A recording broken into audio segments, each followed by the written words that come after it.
It feels so good when you are around. You got the smile, got the eyes, you're kind of falling down. I wonder if I can I stay by your side? Hello guys, welcome to the archetype of mind and emotions with me, Sharon Dane. Today we will talk about mind and emotions. Um, the reason why I wanted to start with this platform is because one, mainly, this is my discipline, that is clinical psychology, and whatever I am today, it's all because of clinical psychology. Um, the discipline itself have shaped me in many ways. Now, psychology, if you will see, there are three variations of psychology. The first is, these are variation means the three branches of psychology. And the first one is clinical psychology, which is on the top level. The second one is industrial psychology, which talk about performances, man management. Some part of nature will come into the picture, then performance evaluation, time evaluation, and precision makings or decision making strategy, movement and management styles. A lot to do with training and development.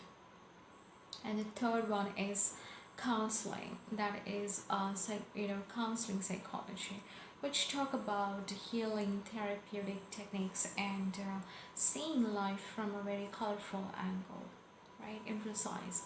But before we could enter into the mind and emotions, most importantly, we have to understand we're talking a professional platform in here, and every profession requires certain guidelines and guidebooks to refer with. So we in clinical psychology, for mental health profession and for mental health clinicians or professionals to work with and to diagnose a particular disorders, it's very important to undergo with certain guidebooks. The guidebooks which can help you with a reference check and help you understand different diagnosis pattern, criteria to evaluate for the particular diagnosis, and to evaluate whether the perceived disorder is a real disorder or it has certain other concurrent disorders along with it, right? So for all that, it's very vital to understand about DSM. What is DSM? That is Diagnostic, Statistical and Manual. Diagnostic, Statistical and Manual. Mental Health Disorder Manual, which is a very it's kind of like a Bible. It's kind of like every chapter of DSM, that is Diagnostic and Statistical Manual of Mental Health Disorders. This specifies a very good clarity on every disorders and its types, its classification, much more to go in deeper form to know about the culture, the gender related characteristic features of every disorders, and also the specifiers which help you to navigate what exactly those scenarios wherein you can identify those clusters and those clustering form which can be related for further diagnosis.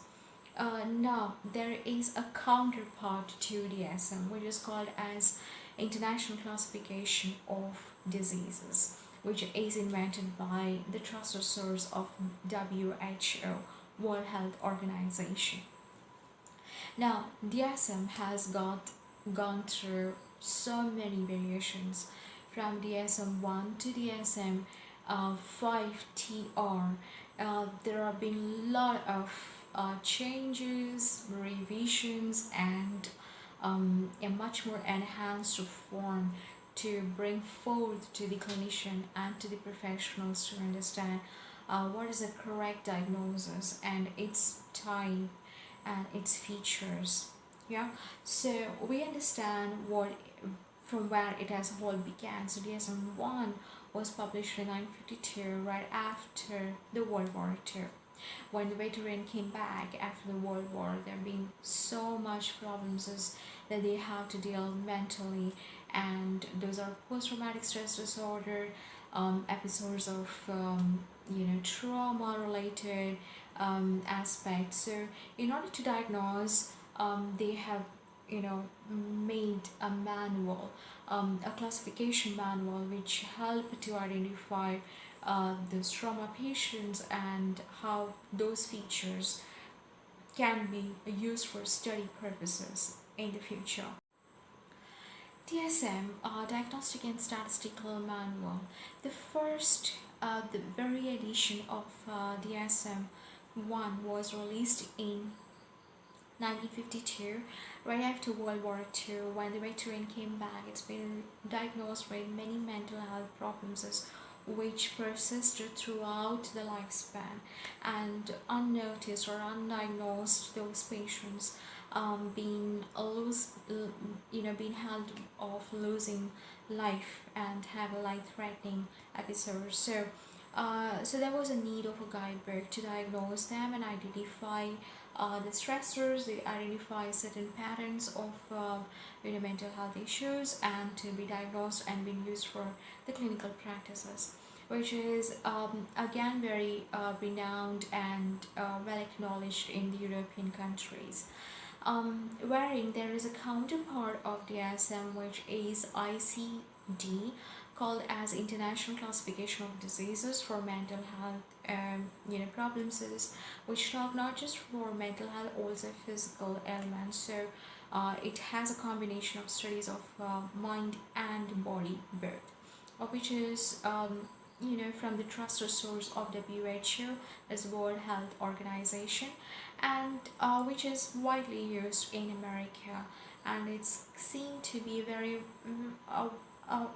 a kind of language which is very much friendlier, used to, and a daily routine lifestyle kind of a thing, and which has a very light language to identify those diseases.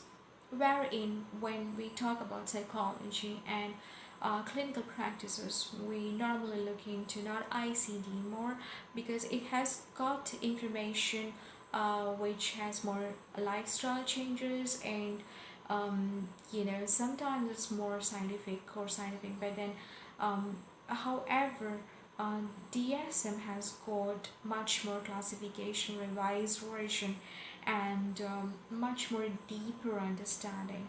So rather than we look into the paper version of ICD, we can get certain tips and help, but we will not rely more onto ICD, rather onto DSM for much more precise understanding.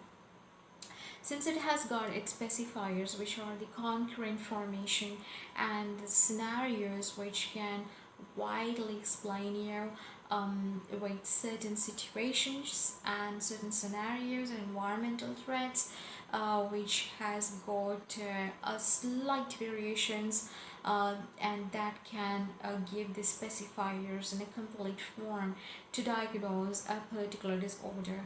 Because in mental health disorder, every form of emotions is formed in a bubbles, and every bubble look one and the same with a slight variation, and those specifiers help to identify those thin line and those details which can specify correctly what diagnosis to be given to specific problems and issues, again talking from a scenario point of view, from the environmental point of view.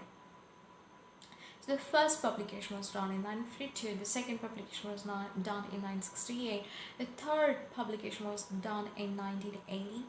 However, there been a slight revision towards A, which was done in 1987.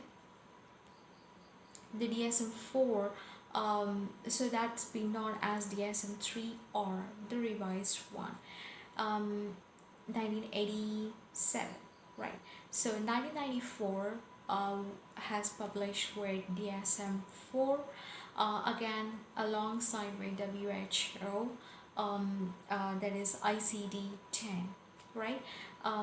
Now DSM-4 has again gone through some variations, some revisions, and 1994 was DSM-4, which was released, and in 2000 the revised form of DSM-4 was renamed, and that is called as DSM-4TR in 2000. Now in 2013 there was another publication happened, that is DSM-5, and the latest version of DSM-5 has gone again through text edition and revisions for much more clarity and preciseness, and that has finally been released in 2022. So these are the classification model of much more publications have happened. You have to understand there are three variations to look for these books. Again, the first is DSM, which talk all about diagnosis, criteria to identify types, characteristic features, and disorders, right? And its specifiers. Again, the another one is DSM revised one. So when it is revised, there are certain texts, there are certain aspects or concepts which need to be revised and gone with little clarity and preciseness. However, the text revision, that is TR, which talk a lot about different languages and much more clarity in picture about new statistics and diagnostic features to bring forth for the generation to understand how the advanced research can bring forth much more clarity on diagnosing mental health issues. Now, after the DSM, we understand the clusters. As I said, the DSM, in order to have the specifiers done on its place to identify those bubbles which look exactly the same, and becomes really complicated from a human body to identify those emotions, to identify those thought levels, and it's not easy to diagnose another human body with no medications at all. So a clinician should have those specifiers and those guidebooks which can really help them. However, today we will identify what are those clusters. So normally DSM is classified in three clusters. These are cluster A, cluster B, and cluster C. The emotion types followed or fall into this cluster A are an eccentric type of emotions. The cluster B has got drama and emotional type of emotions and personality disorders. The cluster C has got more fearful and anxious type of personality disorders. So cluster A has got disorders which is more of odd and eccentric type. And what are they? From the clinical point of view, those kind of disorders are called as paranoid. Those are the disorders called as the odd and eccentric types are like schizoid, paranoid, and schizotypal disorders. The cluster B has got drama and more of emotions. So we could find personality disorders in cluster B like histrionic, antisocial, narcissistic, and borderline personalities. The cluster C is more of anxious and fearful type. So when it comes about anxiety and anxiousness, you can always identify OCD as the personality disorder. So there are three personality disorders fall into the cluster C, which is fearful and anxious type. Those are dependent, avoidant, and OCDs. So cluster A has got odd eccentric type, which is paranoia, paranoid, schizotypal, and schizoid. We will furthermore have a deeper understanding about all these disorders one after one. The cluster B talks about drama and emotions. So the first one is to identify those personality disorders fall into more drama and more emotional type are histrionic, borderline, narcissistic, and antisocial, right? Um, and the cluster C, which is more fearful and anxious type of emotional or personality disorders, those are avoidant, dependent, and OCDs. So these are all about DSM. In the next episode, we talk about all those clusters and much more deeper about its personality types or in those particular disorder, in those particular clusters, and what are its clinical versions, what are its clinical understanding languages to identify them. And this will really help for the students who are practicing or studying psychology to have a not more complicational understanding of those disorders and clusters, but make it much more simpler version.